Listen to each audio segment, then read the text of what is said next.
We'll wait for a couple of minutes to see if there are more people joining us. We'll start in 2 minutes.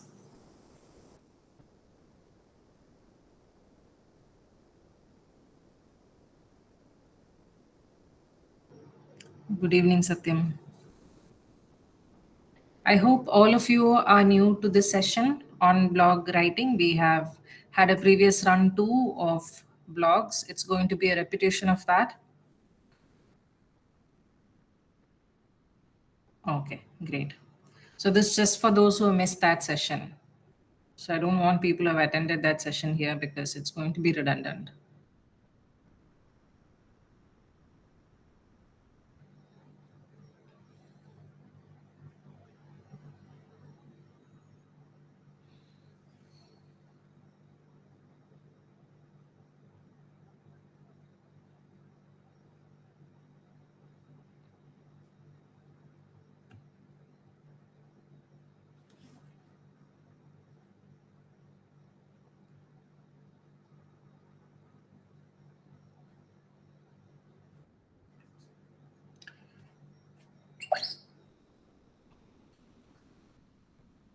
Am I audible?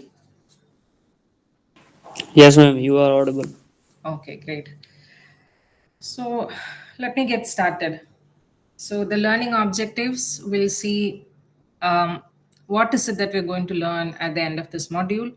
So I expect that by the end of this module, you understand the structure and tone of opinion pieces and blogs, which is more or less same. Opinion pieces and blogs are same. Critically read and discuss diverse opinion articles. Critical reading is very important because, unlike, let's say, academic articles, you don't cite anything, you don't need to cite as the truth, right? So, the question of is this authentic or is there an agenda behind that writing is very important, and therefore, critical reading is very important. The third one, which is you at the end of the session, will be able to identify personal perspectives and articulate them clearly in writing. By personal perspectives, like I said, unlike academic articles or research articles, where you got to build on something that previous researchers have already done, here you are expected to write down your own perspectives. And this is how opinion pieces and blogs are going to be different from research articles. The fourth one is develop and refine your own blog post based on immersive experiences, right? And the fifth is to engage in constructive peer review and revision. But at this point, I'm not doing a live blogging exercise. So let's not have the peer review or revision. Maybe someday when we do it for a half a day workshop kind, we can do something like a constructive peer review and revision. Okay.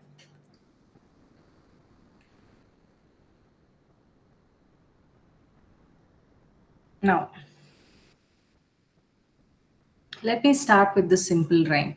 This is just to help you understand what critical reading is and why it is important to critically read. We have all come across this particular nursery rhyme. Jack and Jill went up the hill to fetch a pail of water. Jack fell down and broke his crown, and Jill came tumbling after. So, let me ask you, in your mind, what is a picture of Jack and Jill that you have? Who do you think is Jack and Jill? And what led you to make that conclusion of Jack and Jill? Um, so when I ask who is Jack and Jill, I want you to look at the image of Jack and Jill that's coming in your mind. Is Jack a child? Is Jack a teenager? Is Jack an adult? Is Jack a grandfather? And how is Child Jack related to Jill? Yes. What is the image of a child. of a child? Um, why? Why did you have that perception? Do you have any reasons? Because I he mean, is doing, he is doing some kiddie thing. yeah, He is doing some kiddie thing.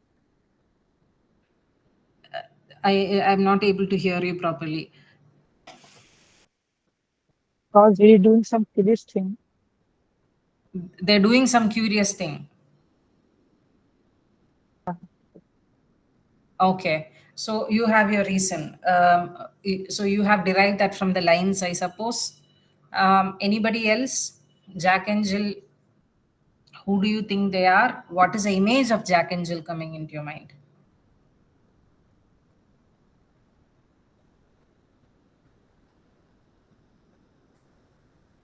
Anybody? You can unmute and speak.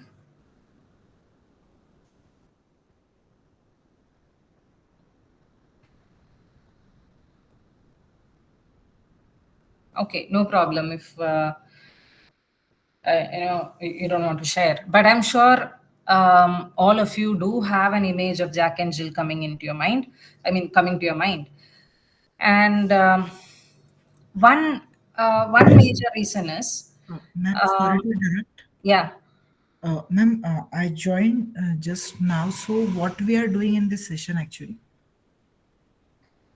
this is a session on blog writing. Okay, okay. Yeah. No, we are doing some activity. What we are doing, I don't understand that. Uh, I've just asked you all what is the image of Jack and Jill. It's a rhyme. Jack and Jill went up the hill to fetch a pail of water. So I was asking the students the image that's coming in their mind of Jack and Jill, and I've asked them to describe. Is Jack a child? Is Jill a child? Is Jack? When you think of Jack, is he a teenager? Is he an adult? Is he a old grandpa?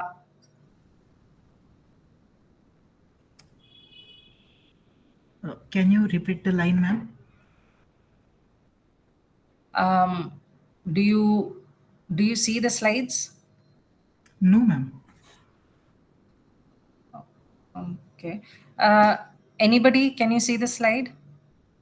No, ma'am, the slides aren't visible. We can just see that you might be presenting something, but the slide, Slides whatever are. you're presenting, isn't visible. Oh, okay. Okay. Let me see. I'm going to stop sharing and reshare it.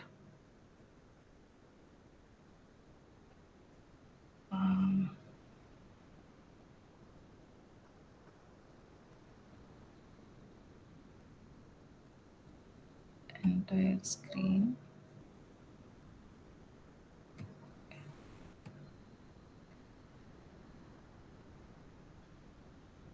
Can you see the slide now? Yes, ma'am. Yes, ma'am. Okay. Um, so yeah. So my question was, when you read these lines, this is a nursery rhyme. Some of us have um, studied this in our KG classes. Um, what's the image of Jack and Jill coming to your mind? Two Do young you, children, the children, and what's the reason? Why because do we you, learnt about it when we were young, I guess. yeah, so you ended up thinking that it's no, but that doesn't really, I mean, children are taught about all kinds of things, and No, you know but you, back then, like even in the poem books and stuff, Jack and Jill used to be shown like two young kids, at least the ones I read. yes, yes, there comes the answer. See, so at that point, whoever the illustrator was, um, got the power to put that image in your head, right? um, so here, why I bring critical reading is, as an adult, when you read, um, you could read from multiple perspectives. um, like, for example, there are many ways of deconstructing just these four lines. Like, for instance, let me tell you, the traditional narrative or the traditional sense of understanding these four lines is, um, to simply see it as a sequence of events, right? Two people go up the hill for water, an accident happens, and both get hurt. So this is a surface story. Um, so the surface story is what you we usually know as, let's say, what the media may report, or what history tells you, or the first impression that somebody gives. That's a surface story. Now, if I have to look at it from a legal perspective, I can start asking many questions. For example, who owns the hill? Was there no safety? Was the path unsafe? Could negligence be claimed? Was Jill's fall due to Jack's fall, or was it an independent event? Liability changes, based on perspectives, right? Or from a gender or social perspective, you could ask, why did Jill follow Jack? Is it because of social expectations, or is it partnership? Is it lack of choice? Will Jill's tumble due to systemic issues? Systemic issues saying, let's say, the government did not build a road, there was no safer infrastructure, or um, things of that kind. From a psychological perspective, Jack's fall could represent a risk-taking personality without precaution. Jill's stumble may indicate, um, let's say, empathy or loyalty or peer pressure. So different observers might interpret motives differently, just purely from a psychological perspective.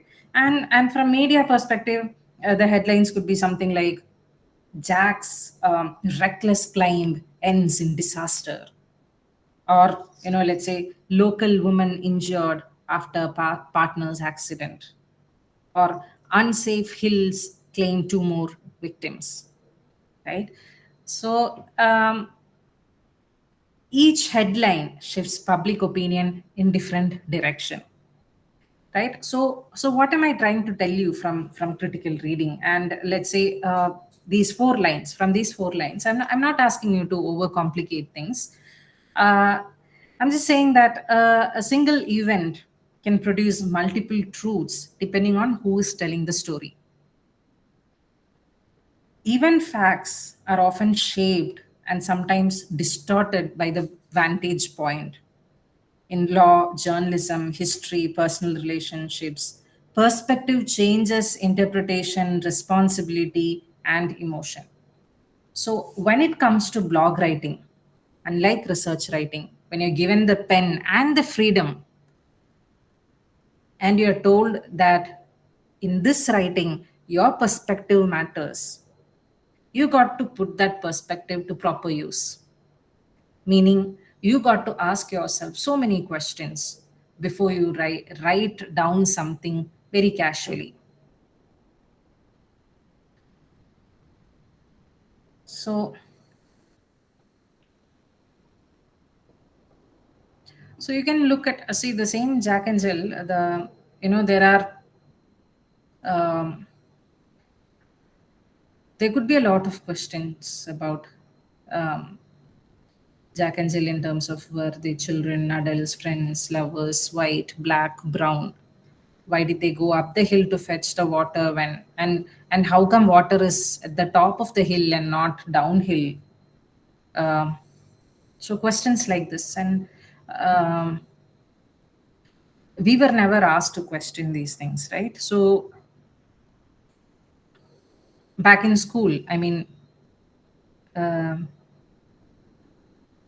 for a lot of us, questions were not appreciated in classes, and these things are important when it comes to critical reading. An implication or an outcome of um, a mind that knows to critically read things is a good piece of writing as well.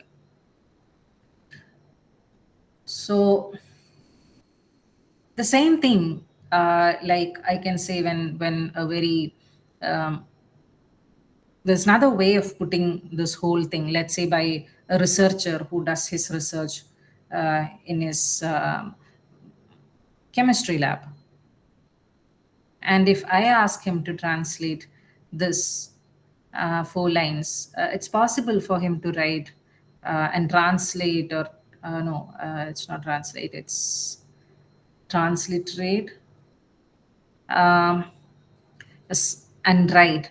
A small number of child laborers were attempting to traverse a more elevated position in a vain attempt to procure a quarter of a runtlet of a hydrogen and oxygen compound. Half their number experienced an uncontrollable descent that resulted in severe damage to the plate, and soon it came to pass that the rest of the labor force followed suit, but with far less serious consequence. Right? So, this is another way of writing. So now the question is, when you write something like this, are you really writing for the readers to engage? And here is where I tell you that there are expectations about the kind of language that you use while blogging, right? So let me first take you through some theory around it, for you to understand and later apply in your writing. The first one is about the purpose and impact of blogging or opinion pieces. One is, generally I see a lot of people do blogging for the first thing that you see here in the slide, which is to express a personal perspective, to voice opinion on certain issues, let's say social or political, educational, cultural, whatever. An example of that would be a teacher writes a blog titled Why Play Based Learning is the Future of Early Childhood Education. So here she's sharing her classroom experience, right? And it comes from a purely personal perspective, also emerging from her experience. So it can also be looked at as authentic, right? The next is to raise awareness and spark dialogue. And blogging can also be powerful tools for starting conversations about overlooked or sensitive topics. An example of that is an opinion piece in a newspaper title, let's say, Gender Sensitivity Must Begin in Schools, because that has the scope to spark a debate on curriculum reform. The third is to influence public opinion or policy. Writers often aim to persuade readers, sometimes even influencing decision makers. Example is, certain essays and blog posts on climate change by Greta. Fourth is to share expertise and build credibility. Um, this is something, as students of data science, you guys could do, because um, you could showcase your knowledge in the field. So this can also be considered like, uh, a portfolio for you, right, where you write about um, what you know, right? And it's not just knowing what you're good at, right? Example, a psychologist blogging about mental health during exams, and that becomes a reliable voice for students, educators, and even parents, right? So this is something that you can always try. Maybe something on artificial intelligence, or something around data science and coding and all that. Well, if you're interested in that. The next is to reflect and document experiences. In educational or field contexts, blogs will definitely help um, process your experiences and make sense of them. Example, students writing about their rural internship experience. An example is what a remote village taught me about learning without classrooms. Right. So now I want you to identify two main purposes that's given in this list. Um, that'll prompt you to write a blog. Which one do you think are you really committed to to express a personal perspective, to raise awareness and spark dialogue, to influence public opinion or policy, to share expertise and build credibility, to reflect and document experiences. I'd like one or two of you to just speak up so that I know what you guys would like, or what kind of blog you guys would like to do.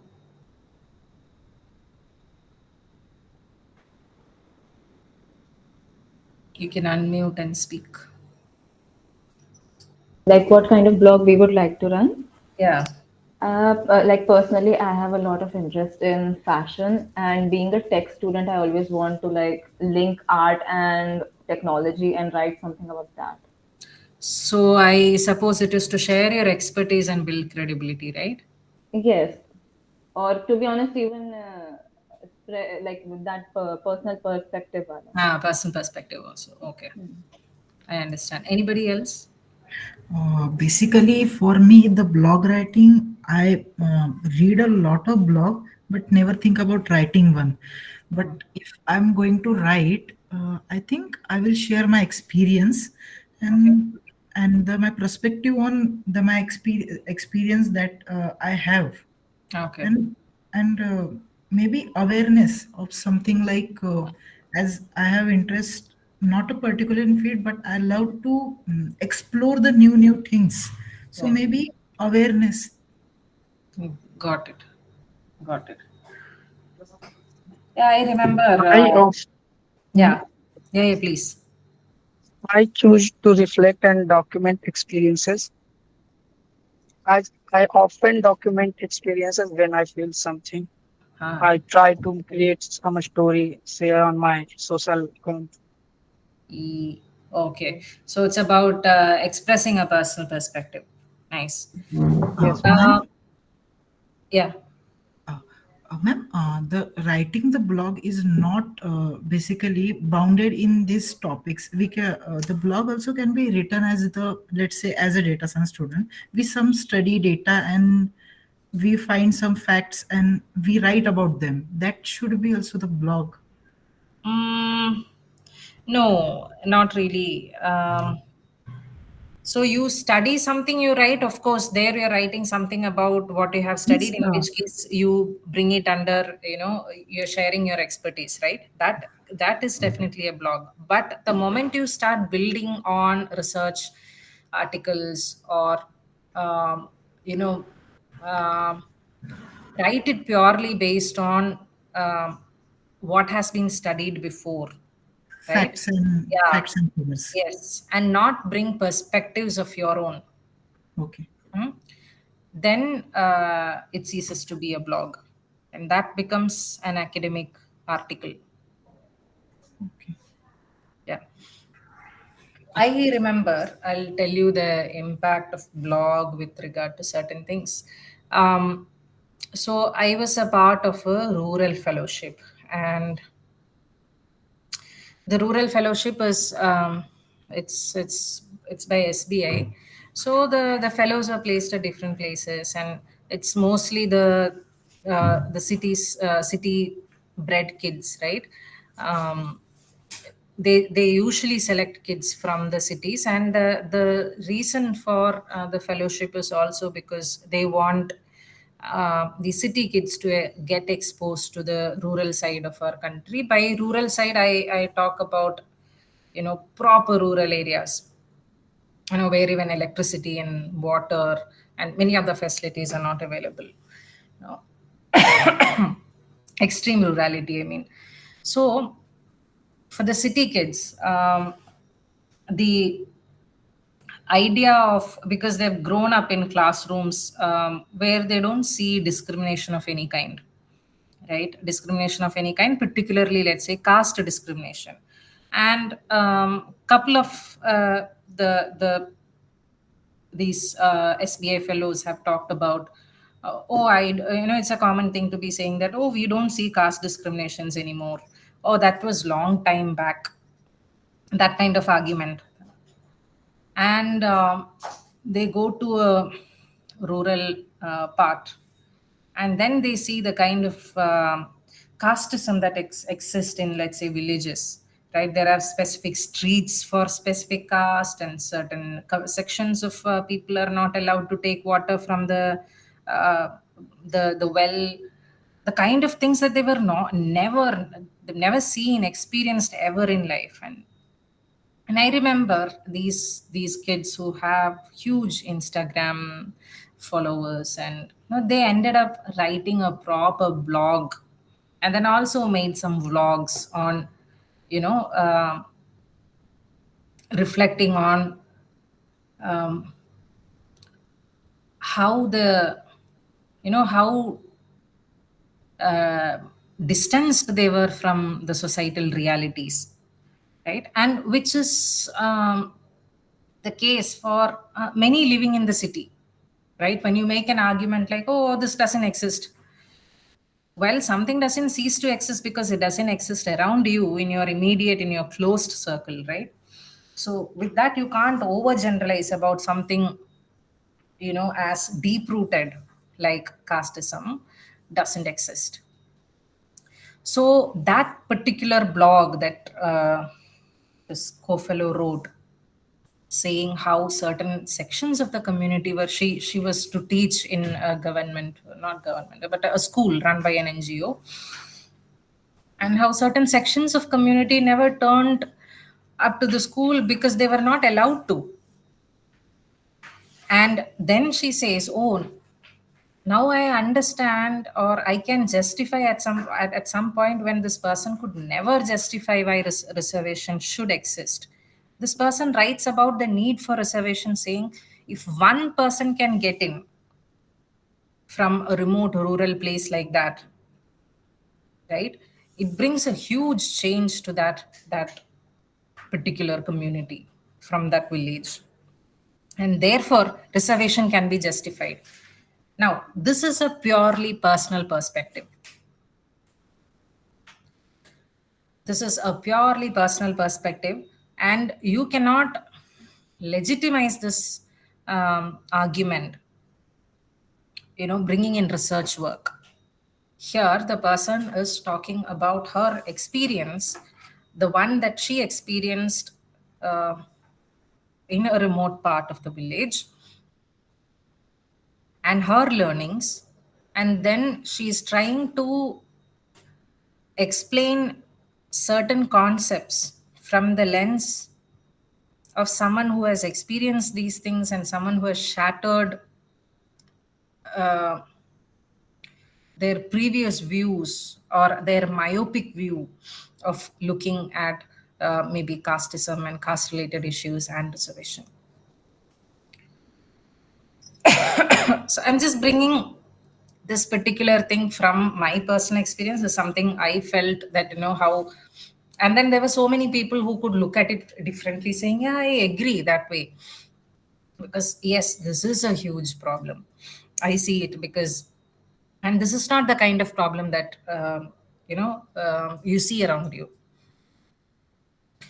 So this is how blogs can impact, and these days vlogs also, because with that you are giving a first-hand experience of, um, particularly when you're reflecting and documenting experiences, you're telling people, you're showing a part of your experience and transferring that experience to somebody else. Therefore the question of ethics come, because here nobody questions you and nobody can question you, because here you're talking about your experience and what you derive out of those experiences. Okay. um, Very quickly going through the impact of blogging. Of course, one is amplifying marginalized voices, um, fostering critical thinking, civic engagement, uh, creating communities and networks. This is an important point because you can improve readership when you start blogging. You create a community of people who are interested in the kind of uh, topics that you engage with them, right? For example, a parenting blog on raising gender neutral children might build a support network among like-minded readers. So if you're writing about, let's say, coding, some nuances of it, some niche aspect of it, um, the ones who are going to visit, most, I'm talking about the majority are going to visit your blog site is definitely who are interested in coding. And once you make sure that what you have put up there is something that strikes a chord with them, then they're going to be there. And um, you're going to build a community of like-minded people or readers. So in which case you can build a network. The next is educational and professional development. um, like I said, it's also a good CV point in the sense that it also works like a portfolio, particularly if you are writing about or writing around what you're good at. I mean, your expertise. Then it definitely acts like a portfolio. Now, let's. I'm going to.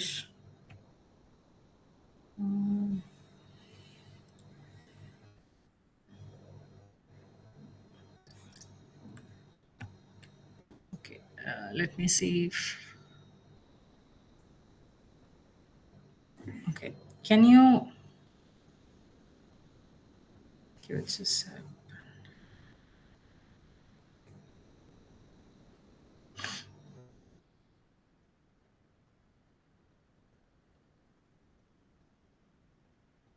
so this is a blog. Um, can you read this article? Is it visible? Yes, ma'am. Okay.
Which part of the blog did you, or tell me something? Did you like it? Did you not like it?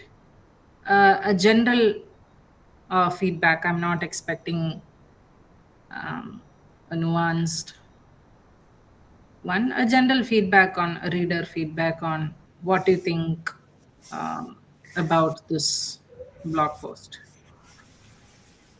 I think it's he wrote the very good blog about how we cannot see AI as a threat but use as a tool to enhance our lives. Okay. Means predicting accidents are pretty much the problem for the urban planners till today. But yeah, I can change that. I can think after reading this blog.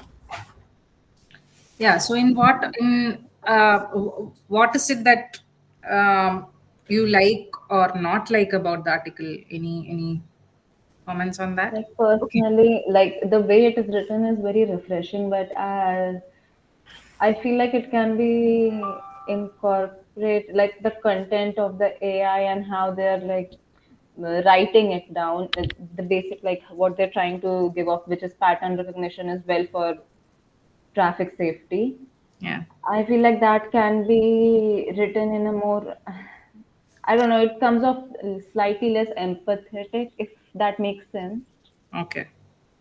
I really like the first paragraph in which they mention how the Makes legislative curious. is, yeah. First part. The first few sentences, right? You actually feel like It's in the curiosity of the reader. Yes, and I think the role of legal expertise, till that part it's nice, but then it slowly starts to lose its saturation. okay. Um, do you feel it's because a lot of content around technical details are brought in? But I think the writer did the good thing to write it in a very simple language that anyone can understand. There are not much technical aspects in that, Okay. as it is about the technical thing. So some words are going to be there, Okay.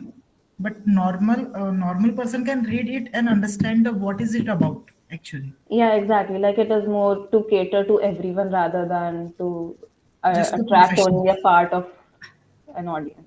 This is like for Absolutely. everyone. It makes sense, I guess. Absolutely. So with these, you more or less covered the important points.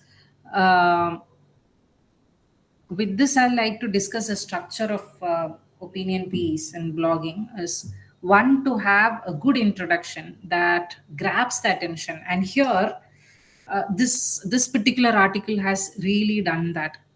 If you see the way the person has described an accident and how he ends up saying that it's possible that you can avoid this, right? Gets the reader engaged, and that's the work of a blogger. The most attention should be because of the title, or the content, that you're going to talk about. You definitely get your readers coming and looking at the blog, and they're definitely there to read the first few lines. Now the first few lines are not catchy, you lose them, right? So to keep the hook and keep them hooked, it's important that you have a great introduction. So simple techniques to have a great hook is to start with a quote, a question, a surprising fact, or a personal anecdote. Personally speaking, I always feel personal anecdotes written really well, right?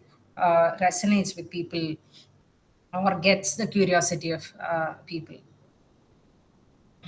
And an example of something like that is, here, when someone writes, "Girls don't do science. I heard this in school and I still hear it today." It's a powerful line in the sense that the person is trying to say that, in 20 years' time, I don't see any change. So the problem is still as relevant as it was at that point. So once the main hook is done, you come to the main arguments, where you got to clearly state your opinion or main point. This is one thing that you got to make sure. Here, you cannot sit on the fence. You cannot say that, you cannot not take a stand, right? You don't have the liberty in that, because this is what blogging and opinion pieces are. You got to take a stand and you got to justify your stand. So in this case, you got to clearly state your opinion or the main point, and that usually should be done in the first few paragraphs, because your readers are going to look out for it. And while if they resonate with that, they continue reading. For example, uh,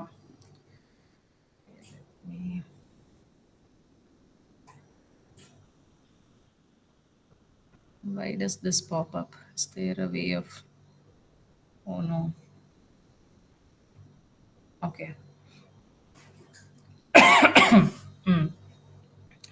Do you see my slide? Yes, ma'am. Okay. Uh, so you got to have your main argument, which we also call as thesis, following the introduction. Example, we need to start teaching gender equality in primary school, not in textbooks alone, but in everyday classroom practice. So here, your main argument is, or the key word in this particular line, I would say, is practice. And that's what the person is trying to emphasize. So the reader should be able to know, as you know, they glance through the first two paragraphs, that your article is about practice. No, just a second.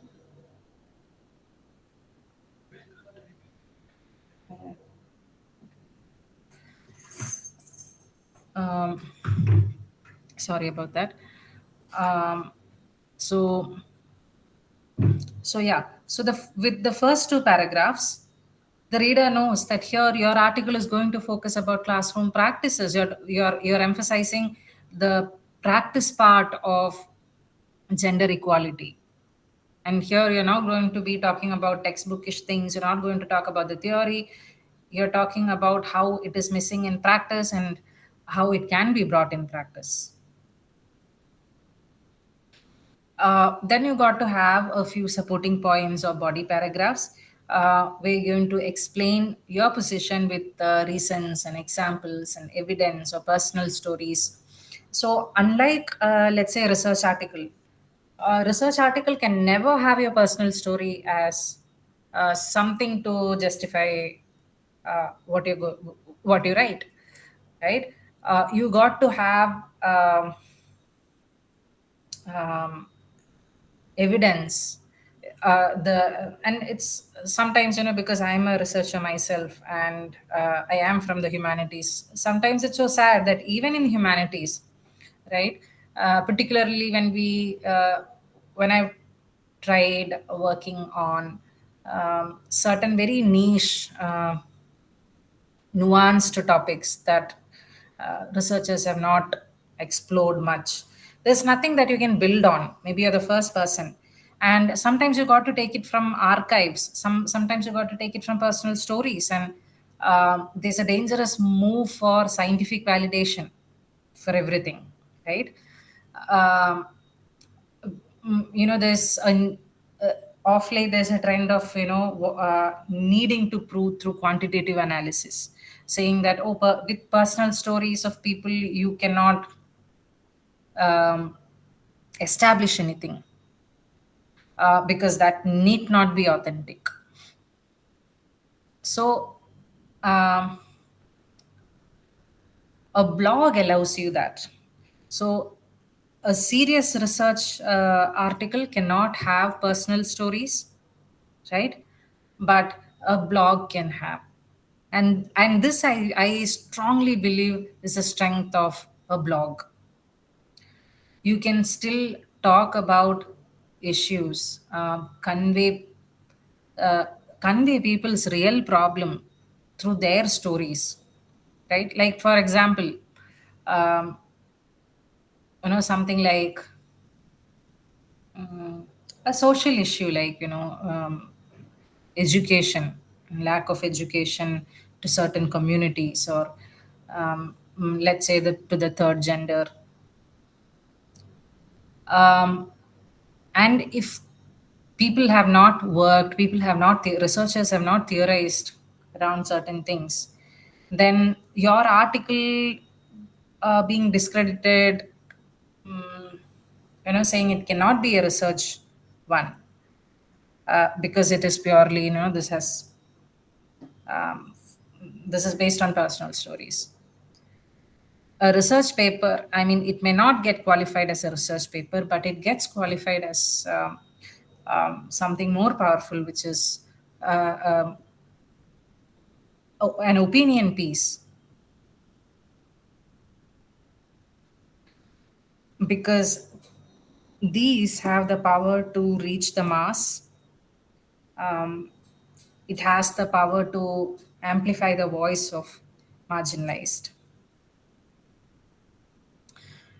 Now, uh, so getting back, we were talking about the need for supporting points and body paragraphs. You got to explain your position with reasons, example, evidence, and personal stories. And personal stories, it's great that it's an accepted thing in blogging, opinion pieces. So make use of that. An example is one way schools can promote inclusivity is by training teachers to spot and address gender bias in classroom interaction. So this is a supporting point um, towards um, classroom practices, which the person was writing about. And sometimes bringing in counter argument is good, and in fact I'd say it's a very powerful strategy, because it shows that you're aware of the other perspectives also. um, and it strengthens your case, because you're responding to them saying, look, I understand when I say this. uh, you come up with the other side, the counter argument. But my response to that is, and you can fill up that, for example, some argue that young children are too young to understand gender issues. So here the person is bringing the counter argument, and then saying that, but simple acts like using gender neutral language can have powerful impact. So having a counter argument is good thing, I feel, when it comes to blogging. But understand that addressing the counter argument doesn't mean you can sit on the fence. You got to take a stand. And finally, there needs to be a conclusion, which is a call for action, where you're going to summarize and leave the reader with a very strong message, and the further steps that can be taken. For example, changing the system begins with changing the classroom. Let's start there. So, this is the structure of opinion piece, having a good hook or introduction, followed by main argument with supporting points, also talking about counter argument, if any, and finally the conclusion. Now, the tone in opinion pieces and blogs, they can be very passionate writing, um, which is showing strong emotions. They can be reflective writings, which can make you think. Um, um, Read out the examples. Looking back, I now realize how biased my education was. In which case, your piece of if I just analyze the sentence, it's a thoughtful, it's a personal, it's a reflective uh, tone, that is emerging from these lines. Then humorous ones, light, ironic, witty. If procrastination was a sport, I would be an Olympic gold medalist. So let's say when you're writing something about procrastination, or how to beat procrastination,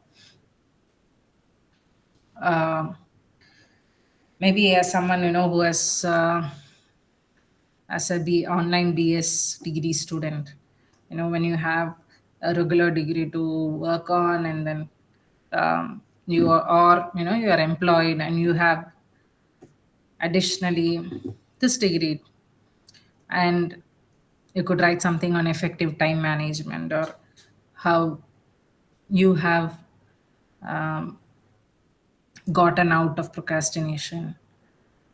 So in such cases, you could also pick a humorous tone, then something and a tone that resembles urgency. For example, call for immediate action. The time to act is now. Our children can't wait. So the tone clearly reflects urgency, right? And then there is this conversational, which again I see a lot of people actually love. Conversational, very casual, reader friendly uh, tone. Let's be real, we have all zoned out during online classes, right? So tone is the voice of the writer, and the tone actually influences the message that influences how the message reaches the reader.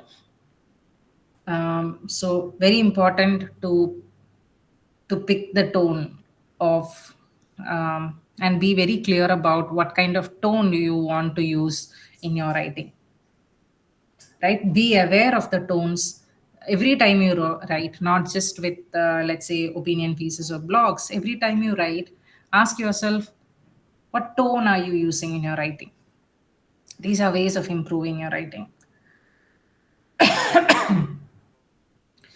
Next is a rhetorical devices used in opinion writing. Rhetorical question can be asked, that is a question with no answer expected. It's just to make a point. For example, are we really doing enough to include every child in learning?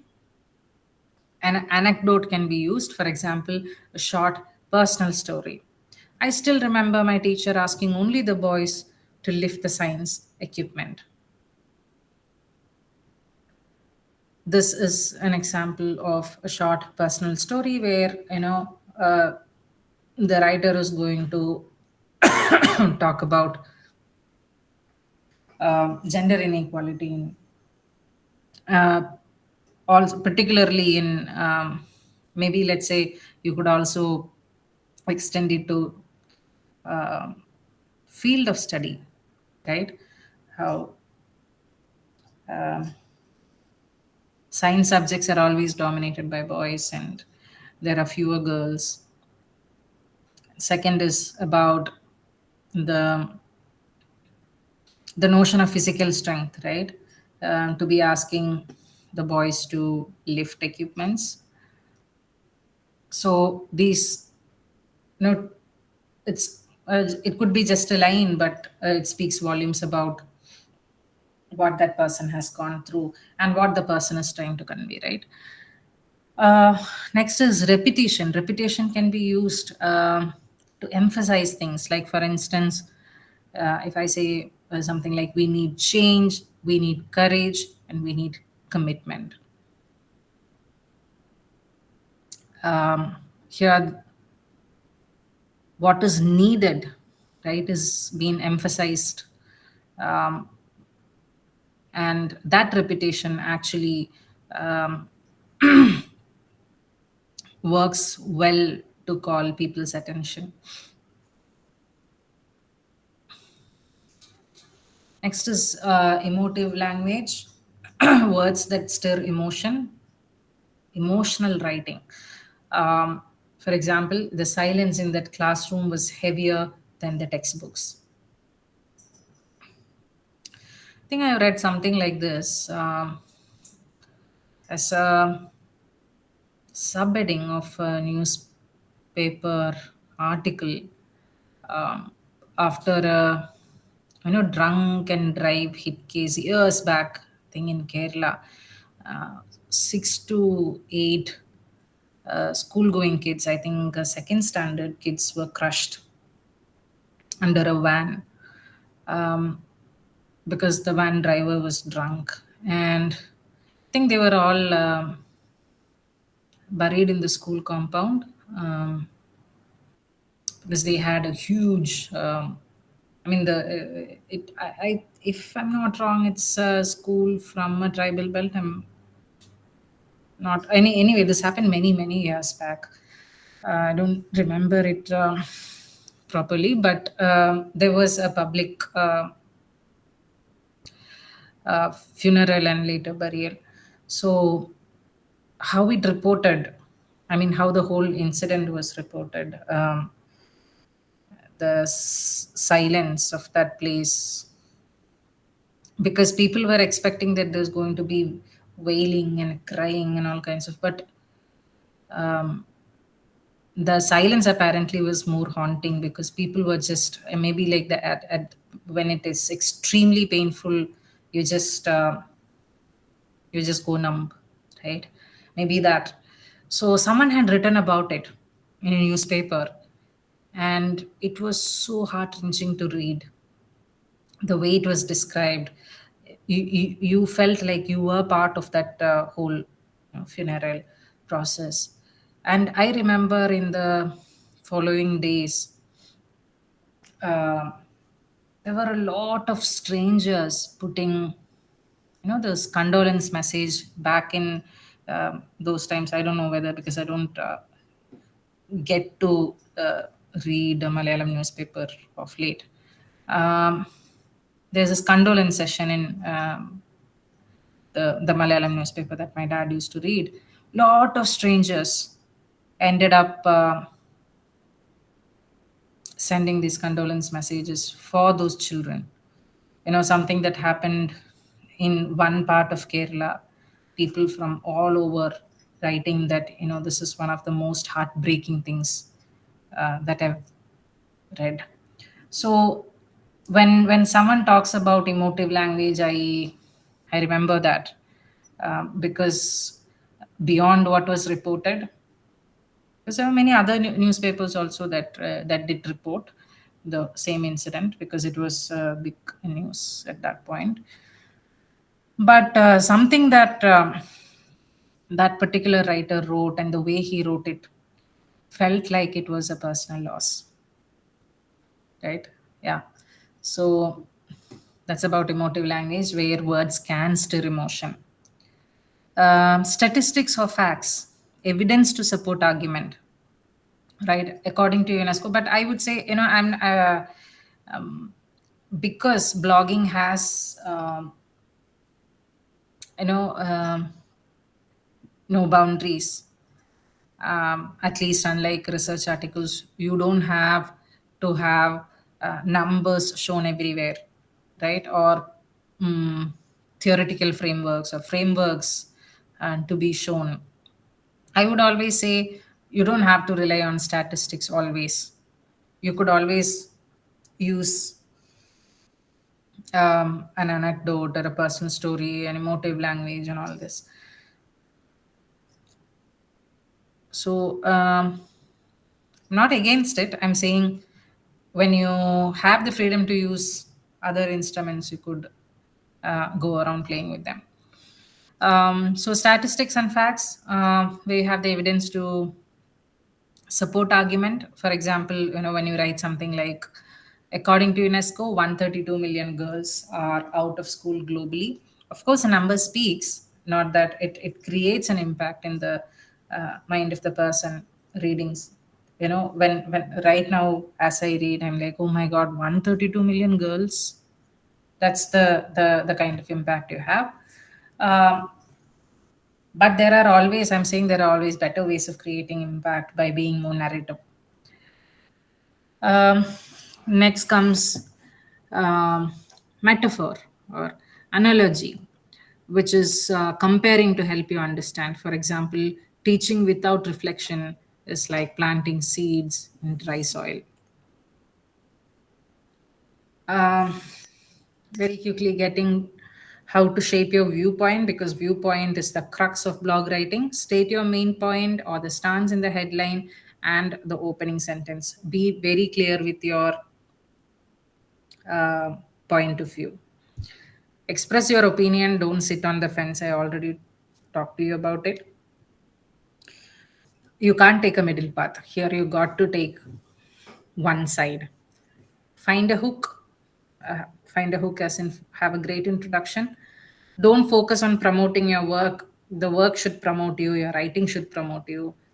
Uh, Write in a journalistic style, or you can also, when I say journalistic style, being very casual, being narrative, being conversational, these are all journalistic styles.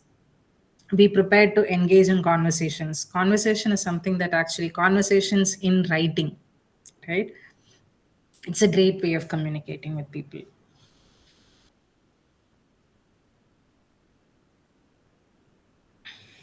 I'm just going to repeat and summarize what I've said before. When you read an opinion piece or a blog, you got to highlight your hook, thesis, and conclusion. At the end of it, people should feel that you've taken a stand and they see your points clearly. Underline places where the writer expresses strong emotion or uses a casual tone.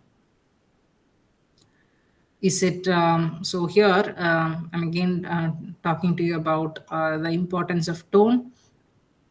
Um, Pick the tone wisely, right? Um, then you got to circle examples of rhetorical. I'm not saying you do this in your blog. I'm saying this is how um, you will. So when you read a blog piece or an opinion piece, if you do these activities on a regular basis, you will know how this is different from other kinds of writing and how to get used to this kind of writing and do a good journalistic piece. Look out for questions and repetitions and metaphors or stories.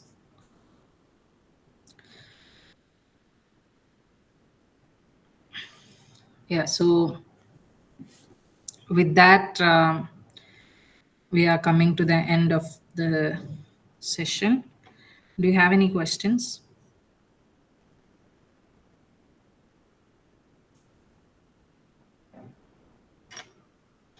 Ma'am, as we are in this, like, how do you think we should just approach blogging as kind of like a side hustle, or to be honest, even if we want to go as from this technological field to blogging field? Because right now, written media isn't exactly as appreciated because of AI and everything.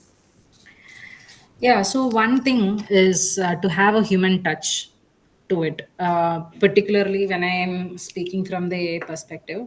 I mean, when I say AI perspective, I say with AI's impact. Um, well, I don't say that. I don't completely agree with this thing that people have given up on reading, particularly with you know. Uh, vlogs and let's say something like social media, like all these Instagram and all that has come. There are people still rooted to reading, and I see that every time I go to bookstalls. When I go to bookstalls, I see huge crowd coming, buying books, sitting there and reading. um, so maybe not as much as they used to be in the past. That could be true, because now people have options to pick. Like for instance, I used to be a voracious reader, spending at least 8 hours reading back in my school when I used to be in my 8th, ninth, and 10th grade. But with access to films and all that, my reading time has come down drastically, because I also enjoy that medium. But there are people sticking to the traditional way. I'm saying for you to communicate, not necessary that you need to communicate it only through writing. At the end of it, communication is important, but be it writing, or let's say you're making a video, right? Let's say you're vlogging. Even there, your language matters. You got to have a script. right? Um, so let's talk purely about blogging. So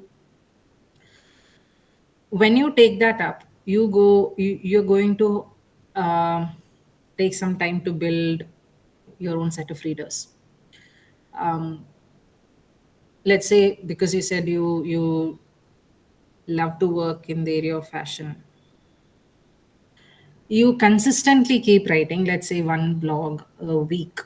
This is what even YouTube bloggers say, that the viewership increases uh, when you stick to that timeline, when you keep posting.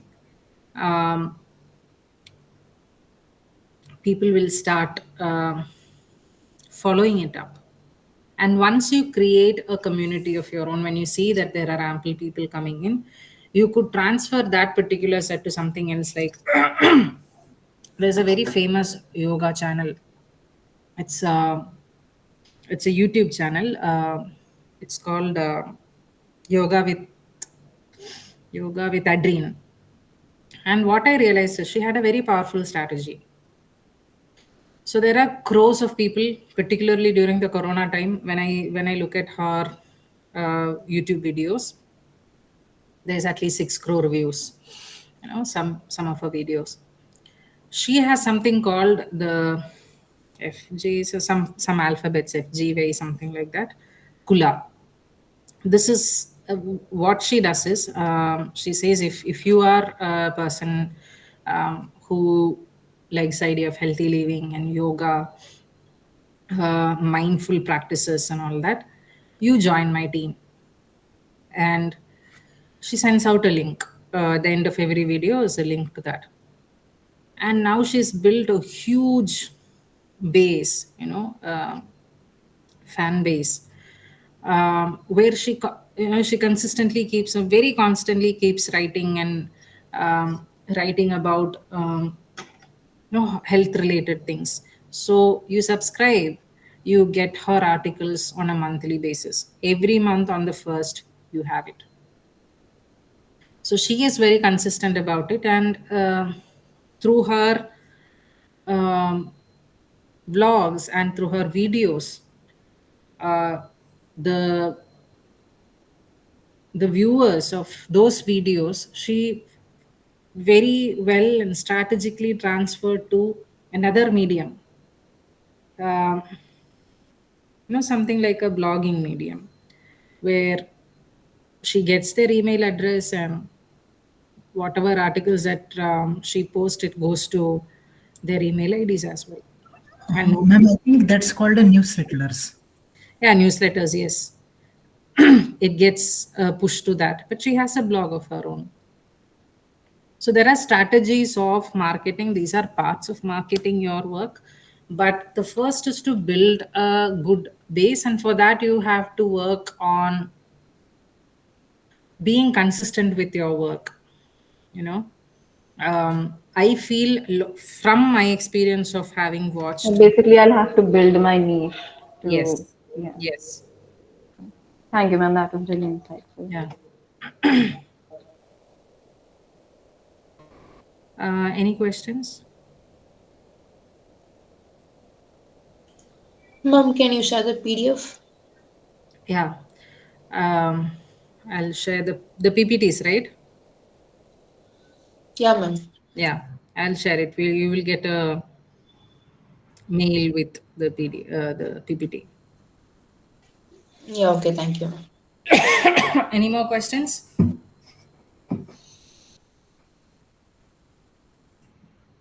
No, ma'am. Okay. We'll have a hands-on workshop kind of thing where we'll also work on peer reviewing, and if it's a smaller number, I can also help review and refine the language, the writing thing. But that'll be an advanced session to the current session. So um, when we are ready with that, we'll let you know. And if you guys are interested, you can definitely join. Um, okay. So with that, we have come to the end of the session. I wish you all a great evening. Take care, guys. Bye bye. Thank you. Thanks, ma'am. Good evening. Thank you, ma'am. Yeah, Thank you, thank you. ma'am. Yeah.